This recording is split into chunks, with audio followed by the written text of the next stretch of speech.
Uh, we have already published one arbitrary in the name of Professor V. Sachidanand, both in Neurology India and Indian Academy of Neurology. And we thank Professor Velmu Rigandaran for accepting to be the first give the oration because we thought it is uh, good that he was a contemporary of Professor V. Sachidanand at Madras Medical College during those DM neurology days. We will have his first oration. Now I hand over to Dr. Sashkir Rao for the introduction of the speaker.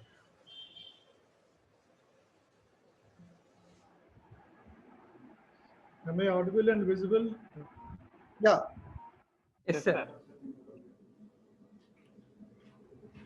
Welcome once again to the session oration by Professor C.U. Velmurugan sir. It's an honor for me to present the CV of Professor C.U. Velmurugan sir. He was born in 10th May 1940 in an illustrious family of physicians. Grandfather Dr. C. Murugesha Mudaliar and his father Dr. C.S. Uttama Royan were awarded national awards. National Award Vaidya Ratna.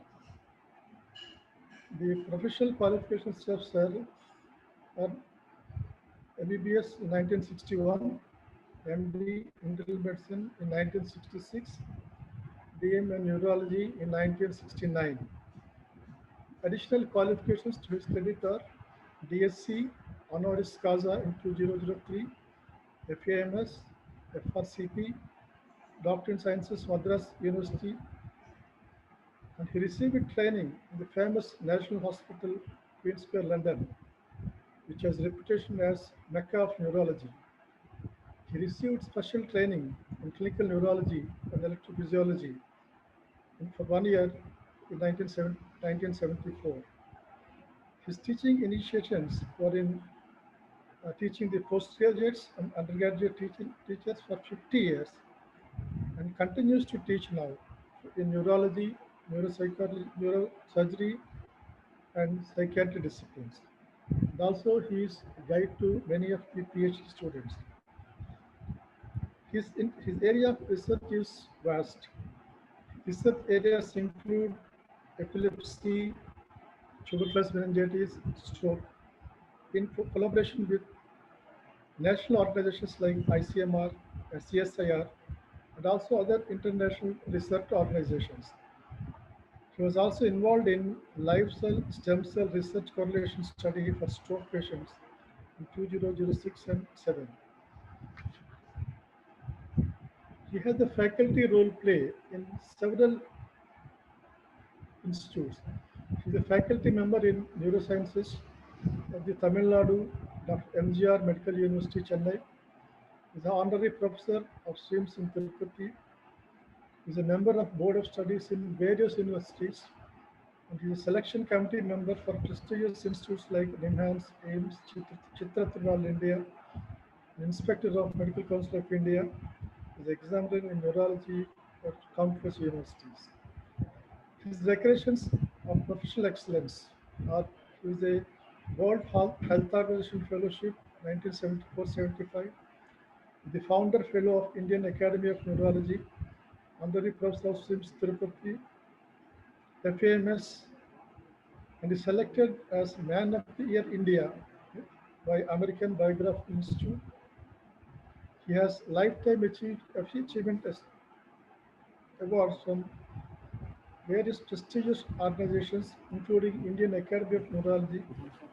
We were fortunate to have him in Visakhapatnam for receiving Neurovision, our own program started by late Dr. Sachidanand Garu. He's also received lifetime achievement during one of the sessions. And he is also a fellow of Indian Stroke Association. He has actively participated in several international conferences in Hamburg, Sydney, and Chennai and Delhi. His accomplishment in books and papers he presented more than 150 papers in national and international conferences. He published more than 70 papers, has contributed to many books, which motor neuron disease and Madras motor neuron disease. Then the dissemination of his professional research includes his teaching programs for undergraduate, postgraduate, and super specialty and PhD students.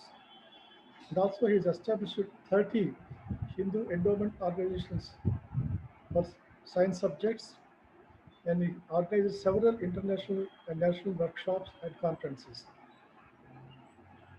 His resources leading in professional association include he served as secretary, president, and other important portfolios in several organizations like Indian associations like Indian Epilepsy Association, NSI, Indian Academy of Neurology, Indian Academy of Physicians.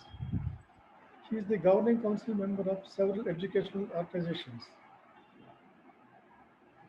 And he's a pioneer in public media. He's addressed many programs on TV and all India radio. He's the editor and co-author books, and he's a champion of social causes. Then he has created a sheltered workshop for epileptic patients in Chennai. His present designation includes the Professor Emeritus with Tamil Nadu Dr. NGR University, Honorary Secretary of Madras Neuro Trust and Neuro Update, President Indian Epilepsy Association Chennai Chapter. He was formerly HOD at Neurology of Madras Medical College and Government General Hospital Kakinada, formerly Chairman and Director of Neurology, Ramchandra Medical Center, Chennai, visiting Professor and Head at Sri Ramchandra University, Porur, Chennai. His Excellency, the President of India, conferred Padma Shri Award in recognition of his distinguished services in the field of medicine in January 2008.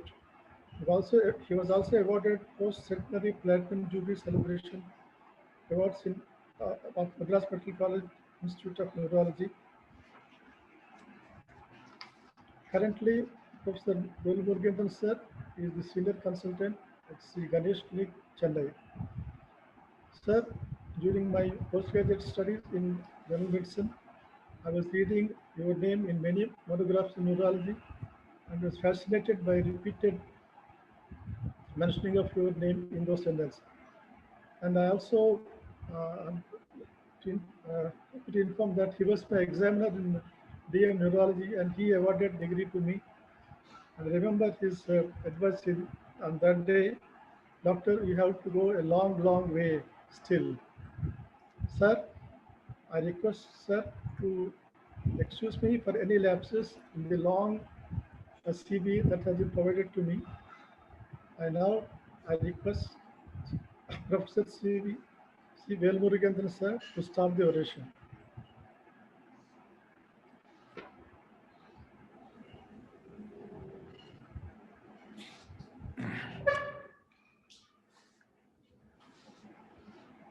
उधर लगा दिया है तो उधर घसीट दो ना अभी फॉर्म नहीं हाँ तो इधर पूछा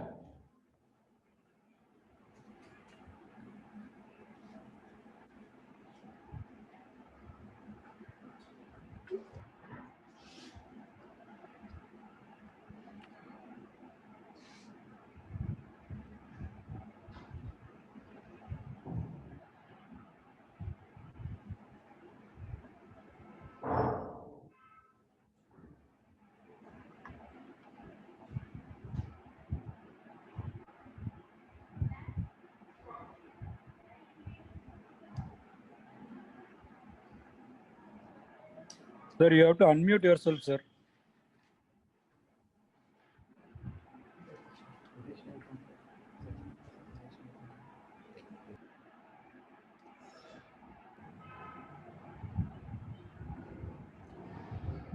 Am I audible now? Yes, sir. The slides seem well. Sir, slides are visible. You have to unmute your screen. He is unmuted. He is audible. Yes, sir. You can start, sir. Oh, sorry. respected chairpersons, Dr. Buchi Raju and Dr. Seshagiri Rao. Very thankful to Dr. Seshagiri Rao for a kind introduction to what is more than I have. I'm very grateful to the AP Neurocon 2020 organizers, Dr. Venkat Raju and Dr. Ravi, for giving me this wonderful opportunity. I also thank Dr. Ravi Ram, the neurologist at Raja Mahendrapuri. I am greatly honored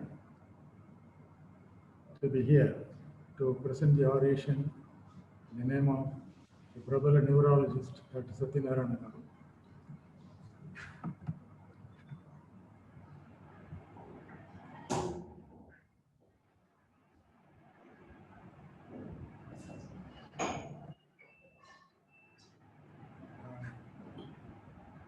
This is a very close friend of Dr. Satyanarayana. He was there in Chennai between 72 and 74. They were working together. He loved me so much, and we have participated in many CMEs arranged both at Chennai and also at Andhra Pradesh. He likes the entire family. He has always invited my wife for any program at Andhra Pradesh. This is one such. This is the Neurovision, which was organized in 1917. That was my 50th year of neurology. Particularly wanted my wife to come for the meeting. That happened to be the 50th anniversary of my wedding also. He celebrated that. You can see important people there. You can see Dr. Venkateswarlu, Dr. Buchi Raju, and other important people.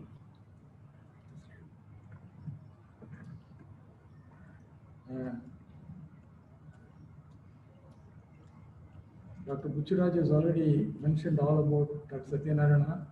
I'll make important mentions.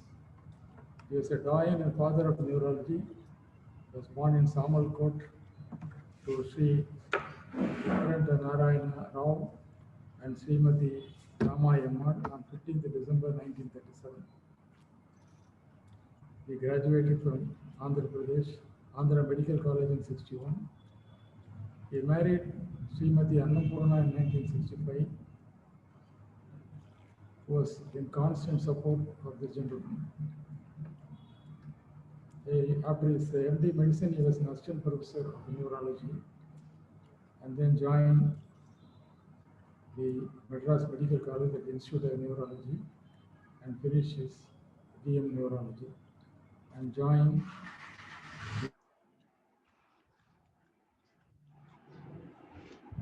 the professor of neurology.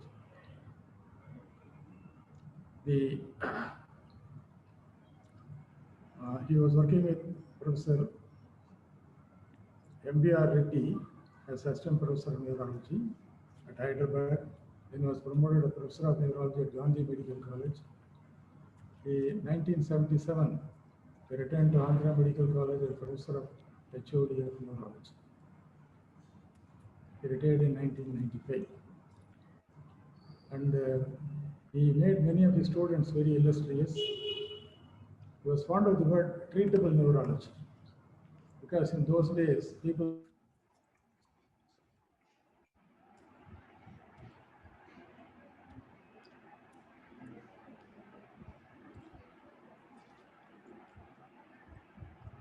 in neurology, you got everything in general medicine, you are already in MD medicine, why do you want to do neurology? And he said everything is only with the neurosurgeon. You can remove the tumor, you can do whatever you want. Taking neurology as a specialty is not very good. But then neurology, many cases are treatable, and is very fond of the word treatable neurology. This voracious leader, I can tell you some instances. When he comes to Chennai, all other colleagues used to ask me to take to the relative's house or to some shopping. But he will go to the book center and read voraciously there. Very remarkable. And you may be surprised to know that his son, when he appeared for the IIT examination entrance test, he is the one who read all the books and taught him and guided him. So much was his ability to read, and not only that, he had to face a court case. He read all the rules and regulations and spoke like a lawyer and won the case. He was awarded a fellow of the FAA, fellow of the Indian Academy of Neurology in 1996. That is, he was the founder fellow. He was one of the first to get the FAA in 1996, along with me. He was also the president of the Andhra Pradesh Neuroscientists Association. He was honored with the Lifetime Achievement Award with the Madras Neurotest in 2009. The Madras Neurotest used the Lifetime Achievement Award for the excellent neurosurgeons and neurologists, and he was one such. He conducted the NSA conference in 1982. I'll say something about my personal involvement in that. When I went to Visakhapatnam, he never asked me to stay in any hotel. He booked me a room in Amkosa guest house. It's a small guest house. He put me there because he could bring the breakfast for me every morning. That was the attitude that he had towards me. And Mrs. Annapurna used to prepare the best breakfast and sent to me for all the 3 days. He has created endowment lectures in neuroscience in Andhra Medical College. He regularly conducted the CMEs for the general practitioners, used to call them as Kaufman, that is CME for neurology, GO for general practitioners. His lectures are always laced with live demos, and his speech was mixed with a lot of wit and humor, so that it will be very lively. He renamed the CME as Neurovision, a day-long program, and I had the fortune of giving the lecture in 1917. He conducted it uninterrupted for 40 years. All the lectures were made into booklets and distributed so that the participant can take it and get the benefit. He was blessed with a son, Mr. VSV Ravi Kumar, a Chennai ITM and a PhD from South California. His daughter Sujata is an eminent cardiologist. Their husband, Dr. Sridhar, is a surgical gastroenterologist. The Indus Hospital in Visakhapatnam, where he worked as a chairman and served humanity till his death. I can tell you something. He went to the hospital a day prior to his death. Next day morning, he came home and then fell down and died. Very unfortunate and very saddening.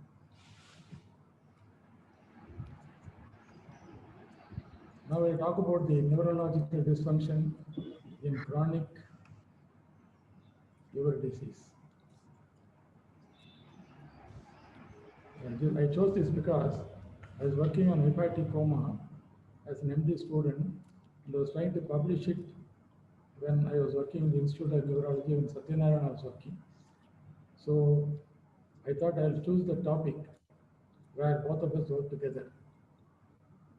The neurological dysfunction, I have chosen that in liver disease because the systemic illnesses are very often not taken seriously.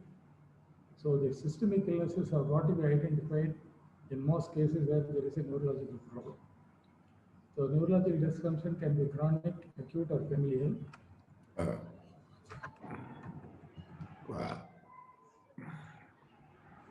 I'll talk about Wilson at a later time. The pathophysiology and changes are shared by both acute and chronic.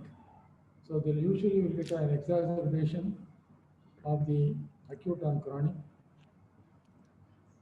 The chronic disorders are characterized by extrapyramidal features, pyramidal features, cognitive changes, peripheral neuropathy, and even muscle involvement.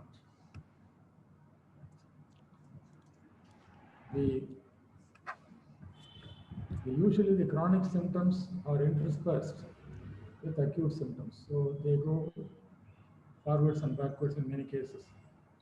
The extrapyramidal features are usually characterized with Parkinson-like syndrome. It may initially even respond to levodopa, making one think that it's a Parkinson disease. The Parkinsonism is symmetrical and akinetic and rigid.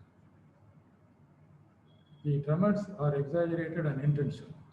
In Parkinsonism, during intention, the tremors become less, but here it becomes more marked. There is important postural reflexes with frequent falls. So when there is extrapyramidal symptom with falls, one will think of a progressive supranuclear palsy. But in hepatic disease, you don't get eye movement disorders. And you may get fleeting arrhythmic twitches of the face and limbs. You get frank myoclonus, you may see chorea. Dysarthria is frequently present. White-based unsteady gait may be present with ataxia. You may get choreoathetosis. The pyramidal signs is known as hepatic myelopathy. You get spastic paraplegia, exaggerated tendon jerks, extensor plantar, but there is no bladder involvement or sensory signs. The CSF is normal, MRI spinal cord is normal. You may see hyperintense changes in the MRE and pallidum. So that whether it is a myelopathy itself is questionable, but Sheila Sharla called it as myelopathy, saying that spinal cord involvement will be there. What are the cognitive signs? Cognitive signs include behavioral abnormalities and cognitive dysfunction. The behavioral abnormalities are lack of inhibition, jocularity, loquacity, inappropriate talks and laughter, outbursts of anger, inappropriate body language. The cognitive dysfunctions are fall in intellect, fall in memory, difficulty in calculation, and they may even have wayfinding difficulty, which may suggest that he has got a right parietal lesion, but there is no localizing sign. These symptoms may be associated with grimacing, even the sucking reflex and grabbing reflexes suggestive of the prefrontal involvement. Wrist tendon jerks are always present. Babinski signs are present. They may get focal or generalized seizures. They may get the peripheral neuropathy. It may be primary peripheral neuropathy associated with liver dysfunction alone, or may be associated with conditions contributing to the liver disease. नहीं देर हो गया, 1.5 घंटा late चल रहा है, यानी कि मेरा With acute immune hepatitis, 1:30 बजे था, 3 बजे रहेगा। हाँ 3 बजे कुछ खाना ऑर्डर करो, ये लेट चल रहा है प्रोग्रामिंग का। there are a lot of interferences. कोई ज्यादा बाधा नहीं चल रहा है। कर दिया order. Am I audible? Yes, sir. You're audible, sir. There are a lot of loud interferences. For example, in hepatitis C, they can have cryoglobulinemia, which may contribute to the peripheral neuropathy. Vasculitis, which produces the liver problem, can also contribute to the peripheral neuropathy. So it may be either primary or secondary to the other conditions which produce the liver failure.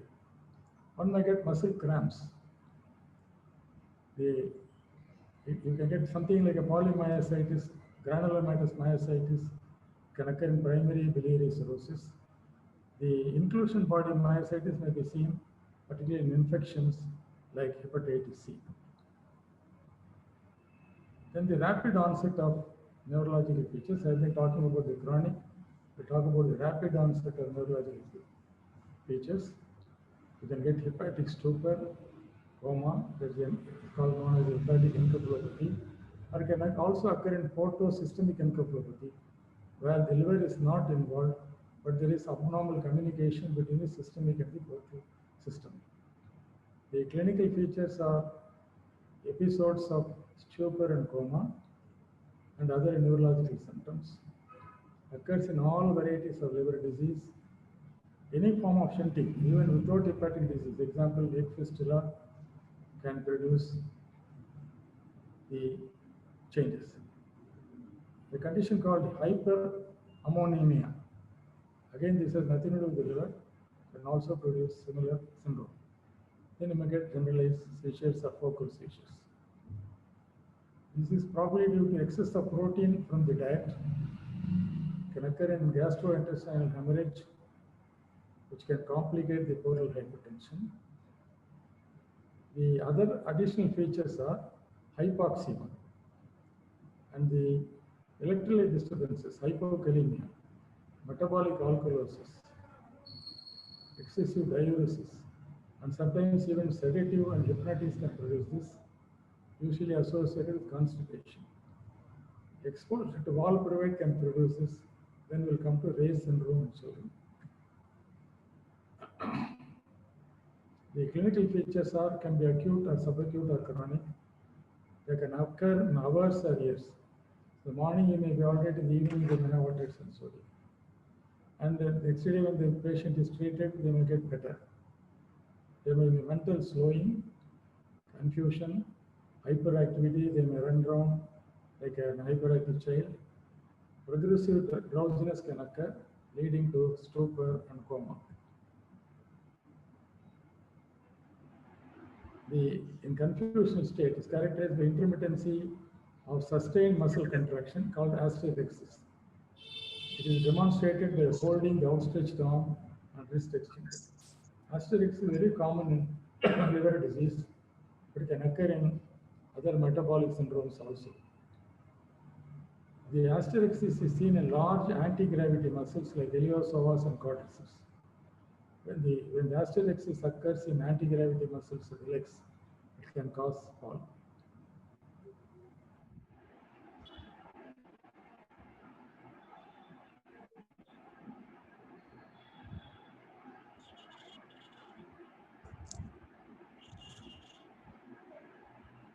And we may get Verdinsky signs positive.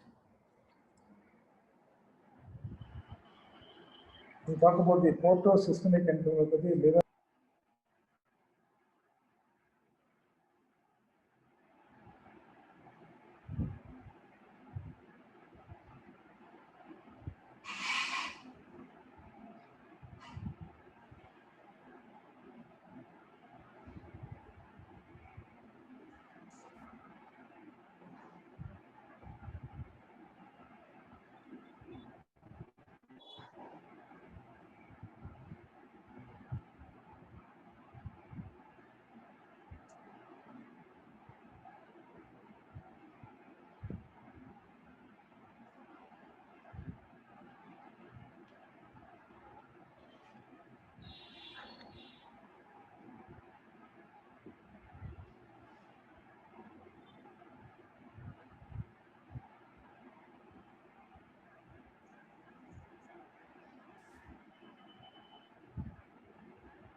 Hello, am I audible?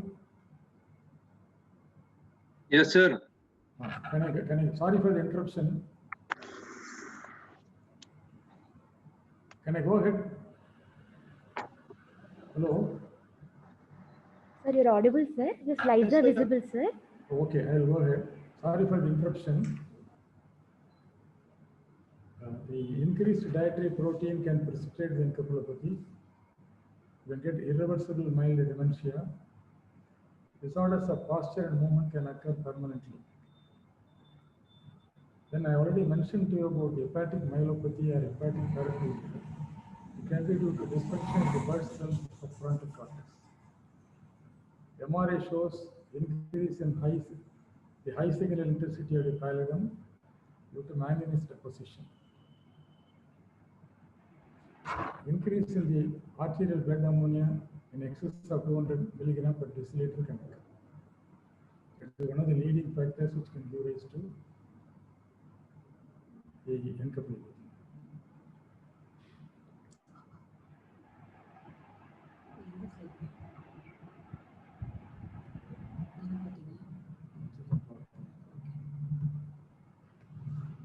What are the neuropathological changes? There may be diffuse increase in the protoplasm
Can I proceed? Chairman, can I proceed? I'm audible.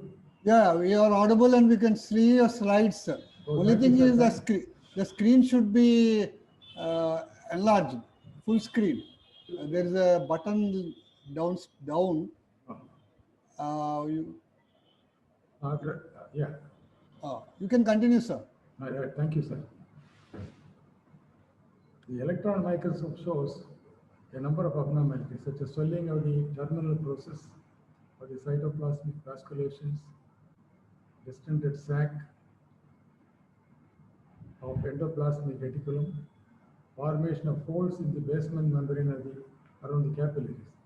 And this changes in the basement membrane of the capillaries may be responsible for the brain edema, which I will describe later. There's increase in the number of mitochondria and the increase in the enzymes which catabolizes the ammonia. So in the beginning, in the beginning, the liver itself will try to detoxicate ammonia, and later it fails. You can see the astrocytes.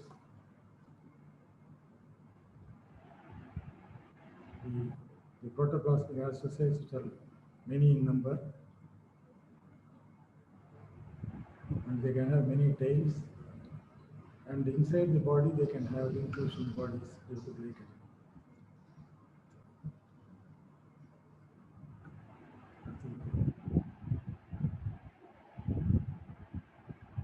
There is degeneration in the myelinated nerve fibers. There is increase in the cytoplasm of the oligodendrogliocytes.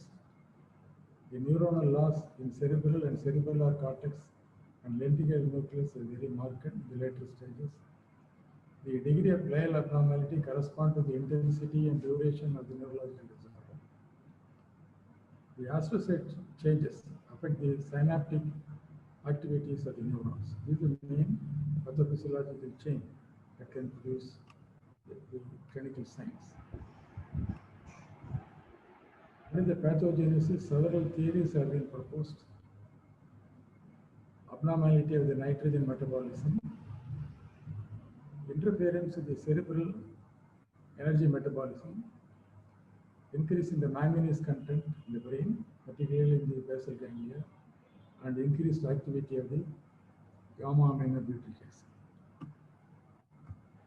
This is a pathogenic cascade of chronic hepatocerebral degeneration. This is modified from Jalan. You can have altered cerebral energy metabolism. You may have altered blood-brain barrier, which is seen mainly in the acute cases. Neurotoxins like ammonia, mercaptans, phenols, short-chain fatty acids, aromatic amino acids, and the branched-chain amino acids. Then you may get neuroexcitatory chemicals like glutamate, dopamine, aspartate, and catecholamines. Then you may get even neurodepressive agents like GABA, benzodiazepine, serotonin, and diazepam binding inhibitors. Then, of course, I've already mentioned about manganese. Even chlorine, choline, and creatinine ratio can alter this. The abnormalities of the nitrogen metabolism is very important. Ammonia in the bowel is converted with urease containing organisms on proteins. So ammonia is the main intoxicant product. Ammonia is not converted to urea. The ammonia reacts with the systemic circulation and interferes with cerebral metabolism. There is lack of urea cycle enzymes, so ammonia is not detoxicated. That results in the pathological changes in astrocytes. Hyperammonemia depletes the ATP in the membrane. The alternate theories are cerebral function is impaired by phenols or short-chain fatty acids from diet or from bacterial metabolism of the carbohydrates. Biogenic amines like octopamine for the gut act as a false neurotransmitter, displacing the norepinephrine and dopamine. Mercaptans generated in the gastrointestinal tract will act with the ammonia. Manganese accumulates in the serum and in the brain. There is increased activity of the GABA. All these factors disrupt the brain functions. Other features result from the photosystemic anastomosis. What are the other signs? These are the signs that we see usually. So when we make a general examination, you may see the caput medusa. There may be esophageal varices, hemorrhoids. But sometimes we can hear even a venous hum over the liver area. I have seen 2 or 3 cases where there's clubbing of fingers and cyanosis. It is due to excess anastomosis between the pulmonary vein and the portal veins. The treatment is mainly restriction of protein, reduction of the bowel flora with neomycin and kanamycin. But the neomycin and kanamycin may be absorbed in small quantities and can produce side effects themselves. Oral lactulose can be used. This is an inert sugar metabolized by the colonic bacteria that produce hydrogen ions. the production of the hydrogen ions will shift the ammonia to ammonium. Ammonium is a non-toxic product and is eliminated in this too. So lactulose acts that way. There is another antibiotic called rifaximin, which is less toxic, which can be given orally, and these factors lower the ammonia. Then bromocriptine also can be released. So diazepam antagonists like clonazepam can also be is a useful adjunctive. They have been using keto analogs of essential amino acids, and now it has been abandoned. The eighth agent is not used. Liver transplant is eminently useful. It is useful in chronic cases and for long-term usage. It reduces the ammonia and produces near normal metabolism. Manganese gets removed from the blood and bilateral deposits disappear. Chelating agents are not useful to remove the manganese. There's an eminent transplant surgeon in Chennai called Rela. He had a big institute only for liver transplant. He has done more than 2,000 and is a professor in the King's College, London, and also in Chennai, with very good results. Then you can get acute and fulminant factors. Acute hepatitis, you can produce confusions, delirium, and comatose state, again used to increase in ammonia. Sometimes hypoglycemia can occur, which is very often missed. So the altered consciousness may be due to hypoglycemia. Cerebral edema is very predominant in these cases. The cerebral edema is caused due to increased blood ammonia, glial cell failure, and breakdown of blood-brain barrier.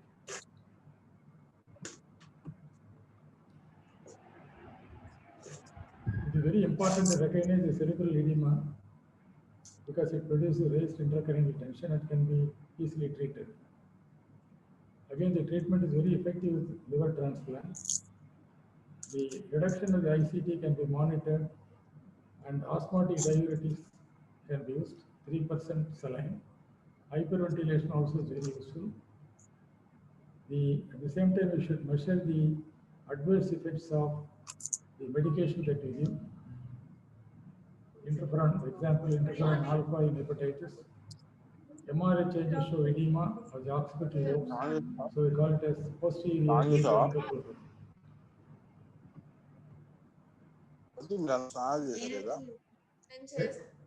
Ray syndrome is also known as Ray-Johnson syndrome. It is very acute. It is a non-necrotic encephalopathy seen in children and in adolescents, not seen in usually adults. There is brain swelling and fatty infiltration of the viscera. Usually the liver is infiltrated. Occurs in outbreaks of viral diseases like influenza B, varicella, influenza A, echovirus, reovirus, rubiola, herpes simplex, Epstein-Barr. They are all complicated by aspirin. The incidence is coming down as aspirin is not used, and the viral infections are also getting controlled like measles. The onset is usually with fever and URI like any viral infection. Then they may go into stupor and coma and generalized seizures. There can be sympathetic overactivity like tachypnea, tachycardia, and mydriasis. Ultimately, goes in for cerebral rigidity, decerebrate rigidity, and decortical rigidity. Finally, you get brain death, as indicated by loss of pupillary reflex and the vestibulo-ocular reflex. They can have acute respiratory distress syndrome, enlargement of the liver sometimes up to the pelvis. So even in a few days' time, you may get a large liver going up to the pelvis. Metabolic acidosis is followed by respiratory alkalosis. CSF is under pressure. The CSF is not cellular, and you can see low glucose indicating hypoglycemia. You may have increase in the serum enzymes, coagulation time, and blood ammonia level. EEG is diffuse and arrhythmic, and you may get even cerebral, electrocerebral silence at the end. CT MRI shows only brain edema. The major pathological findings are cerebral edema and cerebellar herniation sometimes. The infiltration of hepatocytes with droplets of fat, usually triglyceride. Infiltration can occur in other areas also like renal tubules, myocardium, skeletal muscles, pancreas, and spleen. And no inflammation is seen anywhere like brain, liver, and other tissues. There's only the fatty infiltration. There is no full agreement on aspirin toxicity, but mitochondrial dysfunction has been implicated. Treatment: before 67 and 74, the mortality was very high, 60%. In recent years, the fatality is only up to between 5 and 10%. Treatment: temperature control with cooling blankets, nasotracheal intubation, controlled ventilation to maintain PCO2 below 32 millimeters of mercury. IV glucose with insulin are maintained at 150 to 200 milligrams because they are liable to go in for hypoglycemia. Lactulose and neomycin enemas are given. Hemodialysis, hypertonic saline to reduce the brain edema, and fluid and mind electrolyte balance will be maintained. I'll go to Wilson's disease. I've got time. Occurs in children and adolescents. Parkinson syndrome with rigidity and tremor and bradykinesia are seen. You see corticospinal signs, choreoathetosis, dystonia, and spasms of gaze. You can see the KF ring is the characteristic feature of the Wilson. When you see KF ring, it's diagnostic and we don't entertain any other treatment. The KF ring of the cornea is seen by the decimate membranes of the cornea. The color may vary, but usually it is greenish yellow.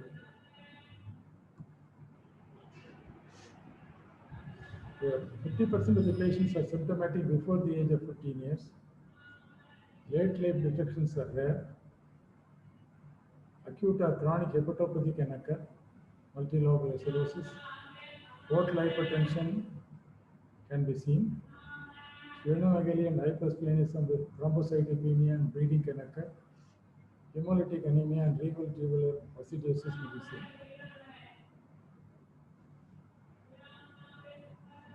The typical presentations include tremor of the limb or head, slowness of movements including tongue, lips, pharynx, jaws and dysarthria, dysphagia and hoarseness of voice, choreoathetotic movements. The wing beating tremors may be present. Dystonic postures are common. Mouth is held open with drooling of saliva and grinning. This is a typical Wilsonian faces. Abnormal behaviors like argumentativeness, impulsiveness, emotionality, depression, and delusions may be present. Impairment of intellectual faculties making them to go to psychiatric clinic. Seizures are seen at times. Action myoclonus may be present. Cerebellar signs are very common here, resulting about 25% of patients having cerebellar signs, which is not reported in the Western literature. They are short stature, they have bony abnormalities. 30% of the patients have this. And this again is more common in our part of the country. Blue lineages of nails are very seen. So they may present to neurology for neurological signs. They may go to psychiatric clinic. I have seen many patients in the mental hospital, Chennai, being admitted for psychiatric treatment. And the professor of gastroenterology told me at that time, some years ago, that many patients with portal hypertension and features of portal hypertension can go to gastroenterology department. It's not uncommon. They can go to orthopedic clinic because they have bony deformities. Because I have seen one patient who has been admitted under us. They got the orthopedic department, treated for half knee, and then ultimately they reached us because they developed tremors. They go to the dermatology department because they have blue lineages and nail changes. The investigation serum ceruloplasmin level is less than 20 milligrams. இதிலே வச்சு அந்த red லைன்லாம் வருதுல்ல. Ask her to move it to the slideshow. ஏற்கனவே போட்டுட்டேன் full screen mode. Low serum copper, 3 to 10 millimoles. Slide show mode also off. Copper excretion more than 100 milligrams. இல்லைம்மா, Liver biopsy shows increase in copper more than 200 micrograms. இந்த பட்டனை press பண்ணிட்டு பண்ணா நம்ம கண்ட்ரோல்ல இருக்கோம். சொல்லு ஃபோன் பண்ணி. Poor copper combining capacity of the ceruloplasmin as measured in isotope studies. If I do connection goes off, try it twice. Liver function test How is come? abnormal. So we do. Serum ammonium is elevated. Liver biopsy may show cirrhosis. CT MRI may show enlarged ventricles, atrophy of cerebrum and cerebellum, and shrunken brainstem, atrophy of the lenticular nuclei, red nucleus, and dentate nucleus. Hypodense are seen. The MRI survey shows putaminal changes. Glossy, diffuse, confluent lesions are seen in T2-weighted images and FLAIR images. The neuropathological changes are cerebral atrophy, frank cavitation of ventricular nuclei, light brown discoloration can occur, nerve cell loss, degeneration of the myelinated fibers and lenticular nuclei, substantia nigra and dentate nuclei. Marked hyperplasia of protoplasmic astrocytes as seen in the chronic liver disease. It's called Alzheimer's type 2. Inheritance usually autosomal recessive, occasionally autosomal dominant. The Wilson's disease protein associated with ATP7B gene, approximately 80 kb, located on the human chromosome 13 and consists of 21 exons. The mRNA transcribed by ATP7B gene in the size of 7.5 kilobytes and which encodes on protein 1465 amino acid. Treatment: reduction of the dietary copper less than 1 milligram a day to avoid copper-rich food like liver, mushrooms, cocoa, chocolates, nuts, and shellfish. Copper chelating agents like D-penicillin can be given 1 to 3 grams a day, but you don't start with 1 to 3 grams because they can produce side effects. So we'll start with 250 milligram once or twice a day and gradually increase it. Otherwise, it produces a lot of side effects like arthralgia, rashes, fever, leukopenia, etc. You will always have 25 milligrams of pyridoxine per day to avoid the side effects and anemia. When we can't use tube penicillamine due to reactions, we give triantine. Formerly in 1969-70s, we've been using British anti-leucide. It is not being used. Ammonium tetrathiomolybdate also can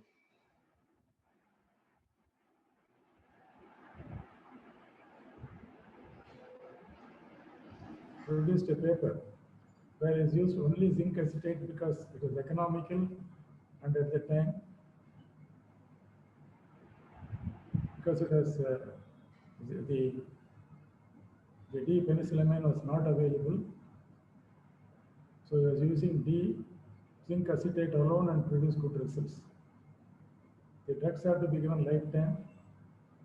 The prognostic features: disappearance of KF ring and clinical improvement. And in addition to the treatment here, you should also give symptomatic treatment. For example, if the patient has got a Parkinson-like feature, we have to give appropriate treatment for Parkinson features. Liver transplantation is supposed to be very curative. Very little work has been done in our country. Dr. Vela is doing it in Chennai. Let us see how it works.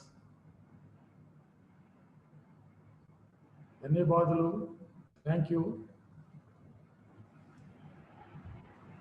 Very much, sir. Thank you so much, sir, for your nice presentation.